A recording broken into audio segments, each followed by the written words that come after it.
ఏరు దాటాక ఓడమల్లన్న, ఏరు దాటాక బోడి మల్లన్న అన్న సామెత చందంగా ఉంది పిఠాపురం సీటు పవన్ కళ్యాణ్ కోసం త్యాగం చేసిన వర్మ పరిస్థితి. ఇలా పోలింగ్ పూర్తయిందో లేదో జనసేన నాయకులు వర్మను పూర్తిగా మర్చిపోయారా, పక్కన పెట్టేశారా అని అక్కడే ఆయన అనుచరులు ఆవేదన చెందుతున్నారు. ఎందుకంటే పోలింగ్ పూర్తయిన తర్వాత పవన్ కళ్యాణ్ కోసం నియోజకవర్గ ప్రజలందరూ ప్రేమగా ఓటు వేశారంటూ జనసేన పార్టీ తరఫున ధన్యవాదాలు తెలియజేసిన పవన్ కళ్యాణ్ బ్రదర్ నాగబాబు కనీసం వర్మ పేరు కూడా ప్రస్తావించలేదు. పట్టణ వార్డు స్థాయిలో పవన్ కళ్యాణ్ అభ్యర్థిత్వాన్ని బలపరిచేందుకు శ్రమించిన వారి సేవల్ని గుర్తిస్తాము అని నాగబాబు అన్నారు తప్ప సీట్లని త్యాగం చేయడంతో సహా నియోజకవర్గంలో అన్నీ తానే చూసుకున్న వర్మ పేరును కూడా పొరపాటున నాగబాబు ఎత్తలేదు.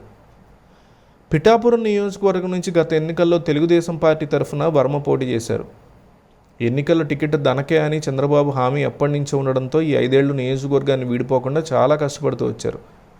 తెలుగుదేశం పార్టీని చాలా పటిష్టాత్మకంగా నిర్మాణం చేసుకున్నారు. అంతా చేసుకున్న తర్వాత చివరి క్షణాల్లో పవన్ కళ్యాణ్ తెలుగుదేశంతో పొత్తులోకి వచ్చి పిఠాపురం మీద కన్నేశారు. వర్మ ఆ స్థానాన్ని కోరుకోవడంలో ఒక అర్థం ఉంది. ఆయన అక్కడ 5 ఏళ్ల పాటు కష్టపడి పనిచేశారు. కానీ పవన్ కళ్యాణ్ అదే స్థానాన్ని కోరుకోవడం వెనక అక్కడ కాపు కులం ఓటు బ్యాంక్ ఎక్కువగా ఉన్నదే తప్ప మరో కారణమే లేదు. అలాగని కాపు కులం ఓట్లన్నీ గంపగత్తుగా ఆయనకి పడిపోతాయనే నమ్మకం కూడా లేదు. ఎందుకంటే వైఎస్ఆర్ కాంగ్రెస్ పార్టీ కూడా అదే వర్గానికి చెందిన వంగా గీతని అక్కడ అభ్యర్థిగా మోహరించింది. పవన్ కళ్యాణ్ తాను పిఠాపురం నుంచి పోటీ చేస్తున్నాను అన్న తర్వాత వర్మ తిరుగుబాటు చేయడం, ఇండిపెండెంట్గా బరిలో దిగుతాననడం, చంద్రబాబు పిలిచి బుజ్జగించడం, తొలి విడతలోనే ఎమ్మెల్సీ చేస్తానని మాట ఇవ్వడం వంటి నాటకీయ పరిణామాలు జరిగాయి. ఎట్టకేలకి వర్మ పార్టీ కోసం సీటు త్యాగం చేశారు. పవన్ కళ్యాణ్ పిఠాపురంలో వర్మ ఇంటికి వెళ్ళారు. ఆయనతో చేయగలిపారు. ఆయన త్యాగం వల్లనే తాను అక్కడ పోటీ చేస్తున్నట్టు చెప్పుకొచ్చారు. ఆయన్ని నెత్తి మీద పెట్టుకున్నట్టుగా కనిపించారు. మురిసిపోయిన వర్మ ఎన్నికల ప్రచారంలో అంతా తానే వ్యవహరించారు.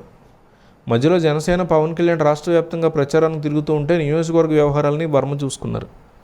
పవన్ కళ్యాణ్ ఏమో పోలింగ్ నాడు మంగళగిరిలో ఓటు వేసేసి భార్యతో కలిసి వారణాసి వెళ్ళిపోయారు. పిఠాపురం నియోజకవర్గ ప్రజలకి థ్యాంక్స్ కూడా నాగబాబు చెప్పారు తప్ప పవన్ కళ్యాణ్ చెప్పలే. ఆయన వర్మను చాలా జాగ్రత్తగా ఇగ్నోర్ చేశారు. వర్మ పరిస్థితి ఏరు దాటాక బోడి మల్లన్న తీరుగా తయారైందని అక్కడ తెలుగుదేశం శ్రేణులు ఉడికిపోతున్నాయి.